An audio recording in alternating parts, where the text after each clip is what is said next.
പ്രിയ സ്നേഹിതരെ, എൻ്റെ ചെറിയ പ്രായത്തിൽ ഒരു നദിയുടെ തീരത്താണ് ഞങ്ങൾ താമസിച്ചിരുന്നത്. അതുകൊണ്ട് തന്നെ എപ്പോഴും വെള്ളത്തിലിറങ്ങുക, എന്തെങ്കിലും വെള്ളവുമായി ബന്ധപ്പെട്ട പല കാര്യങ്ങളിൽ ഏർപ്പെടുന്നത് സർവ്വസാധാരണമായിരുന്നു. വേനൽക്കാലമാകുമ്പോൾ ഈ നദിയിൽ തീരെ വെള്ളം കുറഞ്ഞിട്ട് ഇക്കരയിൽ നിന്ന് അക്കരയ്ക്ക് നടന്നു പോകാൻ കഴിയുന്നത് പോലെയായിരുന്നു വെള്ളം താഴ്ന്നു കഴിയുമ്പോൾ. എന്നാൽ മഴക്കാലമായി മലകളിൽ നിന്ന് വെള്ളം ഒഴുകി വരാൻ തുടങ്ങി. അപ്പോഴേക്ക് ഈ നദിയിൽ വെള്ളം പൊങ്ങുവാൻ തുടങ്ങും. എന്നാൽ ഈ നദിയുടെ ഒരു വശത്തൂടെ ഒരു ചെറിയൊരു അരുവി ഞങ്ങളുടെ നെൽകൃഷി ചെയ്യുന്ന പാടത്തിലേക്ക് പോകാനായിട്ടുണ്ടായിരുന്നു. ഈ മഴക്കാലമാകുമ്പോൾ വെള്ളമൊക്കെ ഇരച്ച് കലങ്ങി വരുന്ന സമയത്ത് ഈ അരുവിയിൽ കൂടെ വെള്ളം ഇങ്ങനെ ആ കൃഷിയിടങ്ങളിലേക്ക് പോകുമ്പോൾ മിക്കപ്പോഴും വന്ന് മണ്ണടിയാറുണ്ട് ഈ അരുവിയിൽ. അത് കാരണത്താൽ അടുത്ത വേനൽക്കാലം കഴിഞ്ഞ് മഴക്കാലം വരുമ്പോഴത്തേക്ക് നദിയിൽ നിന്ന് കൃഷിയിടത്തേക്ക് വെള്ളം ഒഴുക്കി വിടാനായിട്ട് ഈ അരുവിയിൽ മണ്ണ് അടിഞ്ഞു കിടക്കുന്നതിനാൽ വെള്ളം കയറി വരികയില്ല. അങ്ങനെ വരുമ്പോൾ എന്ത് ചെയ്യുന്നു, ഈ മണ്ണ് കുറേ കോരിക്കളയേണ്ടി വരും. അത് സൂചിപ്പിക്കുന്നത് നദിയിൽ ഉള്ള വെള്ളത്തിൻ്റെ അളവിനും ലെവലിനേക്കാളിലും കൂടുതൽ ഉയരത്തിൽ മണ്ണ് അരുവിയിൽ കെട്ടിക്കിടക്കുന്നത് കൊണ്ടാണ്. എന്നാൽ മണ്ണ് അവിടുന്ന് കോരിക്കളയുമ്പോൾ ആ അരുവിയിലെ ലെവല് താഴ്ന്നു വരുന്നതിനാൽ വെള്ളം നദിയിൽ നിന്ന് ഒഴുകി നെൽകൃഷി ചെയ്യുന്ന ഇടത്തേക്ക് വരുവാനിടയാകും. അങ്ങനെ ഇതെല്ലാ വർഷവും ചെയ്യുന്ന ഒരു രീതിയായിരുന്നു. അത് കഴിഞ്ഞ് കുറച്ചുനാൾ കഴിഞ്ഞപ്പോൾ ഈ അരുവി ആ നാട്ടുകാർ തീരുമാനിച്ചു അത് സിമെൻ്റ് ഇടാം എന്ന് തീരുമാനിച്ചു. സിമെൻ്റ് ഇട്ടപ്പോഴും ഇത് തന്നെ സ്ഥിതി. വെള്ളം വരച്ച് കലങ്ങി മഴക്കാലത്ത് നദിയിൽ വരുമ്പോൾ അതിൽ നിന്ന് ഒഴുകി അരുവിയിലേക്ക് വരുമ്പോൾ നിശ്ചയമായും പിന്നെയും മണ്ണടിയും. അങ്ങനെ ഈ എല്ലാ വർഷവും മണ്ണ് കോരിക്കളഞ്ഞേ മതിയാകൂ എന്ന രീതിയിലായിരുന്നു അവിടുത്തെ കാര്യങ്ങൾ. ഇത് സൂചിപ്പിക്കുന്നത് വെള്ളം താഴ്ന്ന നിലത്തേക്ക് മാത്രമേ ഒഴുകുകയുള്ളൂ.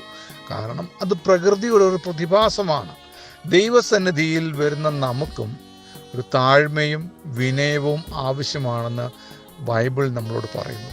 ഇങ്ങനൊരു വാക്യമുണ്ട്, സൗമ്യതയുള്ളവർ ഭാഗ്യവാന്മാർ, അവർ ഭൂമിയെ അവകാശമാക്കും. ഇനി സൗമ്യതയും ഭൂമിയിൽ അവകാശങ്ങളും ഒക്കെ പ്രാപിക്കുന്നത് നമുക്ക് സന്തോഷം നൽകുന്ന കാര്യമാണ്. ഇനി മറ്റൊരു കാര്യം കൂടെ ഉണ്ട്, ആത്മാവിൽ ദരിദ്രരായവർ ഭാഗ്യവാന്മാർ, അവർക്ക് ദൈവരാജ്യം ലഭിക്കും. അവർക്കുള്ളതാണ് ദൈവരാജ്യം എന്നിങ്ങനെ ബൈബിൾ നമ്മളെ പഠിപ്പിക്കുന്നുണ്ട്. അപ്പോൾ സന്തോഷവും സമാധാനവും താഴ്മയും വിനയവും ഉള്ളിടത്താണ് എന്നതിനോടൊപ്പം സന്തോഷം വരാൻ മറ്റൊരു മാർഗം കൂടിയാണ് ആത്മാവായ ദൈവത്തെ എൻ്റെ സ്വന്തമാക്കുക എന്നുള്ളത്. അവിടെ വായിക്കുന്ന ഇങ്ങനെയാണ്, ആത്മാവിൽ ദരിദ്രരായവർ ഭാഗ്യവാന്മാർ, ദൈവരാജ്യം അവർക്കുള്ളത്. അപ്പോൾ താഴ്മയും വിനയവും നമുക്ക് ദൈവത്തോടും മനുഷ്യരോടും ആവശ്യമാണ്. കുറ്റമറ്റ മനസാക്ഷി നമുക്ക് ദൈവത്തോടും മനുഷ്യരോടും ആവശ്യമാണ്. ഇതേപോലെ ആത്മാവിനെ പ്രാപിപ്പാനുള്ള ആ ഒരു ദാരിദ്ര്യം എൻ്റെ ജീവിതത്തിൽ ദൈവത്തിൻ്റെ ആത്മാവിനെ കിട്ടിയത് പോരാ. ഇനിയും അധികം ദൈവത്തെ കൂടുതലായി, ആത്മാവായ ദൈവത്തെ കൂടുതൽ എനിക്ക് വേണം, കൂടുതൽ എനിക്ക് പ്രാപിക്കണം. ആ ദൈവത്തെ എനിക്ക് രുചിച്ചറിയണം, ദൈവത്തിൻ്റെ മാഹാത്മ്യം എനിക്ക് മനസ്സിലാക്കണം, ദൈവത്തിൻ്റെ ശ്രേഷ്ഠത എൻ്റെ ജീവിതത്തിൽ അനുഭവിച്ചറിയണം എന്നൊക്കെയുള്ള ഒരു താല്പര്യം എൻ്റെ ജീവിതത്തിലുണ്ടെങ്കിൽ നിശ്ചയമായും ആത്മാവിൽ ദാരിദ്ര്യമുള്ള അനുഭവത്തിലൂടെ പോകുമ്പോൾ ദൈവം എന്തു ചെയ്യുന്നു, തന്നെ ആത്മാവിനെ കൊണ്ട് നമ്മുടെ ഉള്ളിൽ നിറയ്ക്കുവാനിടയാകും. അപ്പോൾ നമ്മുടെ ഉള്ളിലുള്ള മനുഷ്യ ആത്മാവിനോടൊപ്പം ദൈവത്തിൻ്റെ ആത്മാവും കൂടെ വന്നു കഴിയുമ്പോൾ ദൈവിക ശക്തി, ദൈവിക ആരോഗ്യം, ദൈവിക പുഷ്ടി, നന്മ, അനുഗ്രഹം, സന്തോഷം, സമാധാനം ഒക്കെ, ദൈവിക സ്വഭാവങ്ങൾ, വിനയം ഒക്കെ നമ്മുടെ ജീവിതത്തിലുണ്ടാകും. സൗമ്യത ഒക്കെ നമ്മുടെ ജീവിതത്തിലുണ്ടാകുവാനിടയായി. അതുകൊണ്ട് നമ്മുടെ ജീവിതത്തെ പരിശോധിക്കാം, നമ്മുടെ സ്വഭാവത്തെ പരിശോധിക്കാം.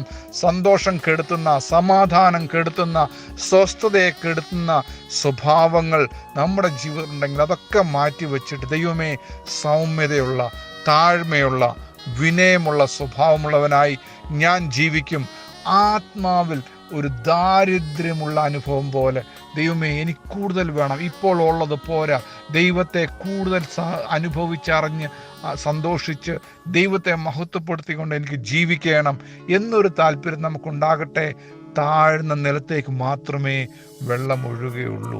ദൈവത്തിൻ്റെ ഒഴുക്ക്, ആത്മാവിൻ്റെ ഒരു ഒഴുക്ക് നമ്മുടെ ജീവിതം ഉണ്ടാകണമെങ്കിൽ താഴ്മയോടെ, വിനയത്തോടെ ദൈവസന്നിധിയിൽ ഇരുന്ന് ദൈവത്തോട് പറയാം, ദൈവമേ എനിക്കങ്ങേ കൂടുതൽ വേണം, എനിക്കങ്ങേ കൂടുതൽ അറിയണം, അങ്ങേ കൂടുതൽ പ്രാപിപ്പാൻ എനിക്ക് താല്പര്യമുണ്ട്, എന്നെ നിറയ്ക്കണമേ എന്ന് നമുക്ക് പറയുവാൻ സാധിക്കട്ടെ. ദൈവം നമ്മെ സഹായിക്കുമാറാകട്ടെ.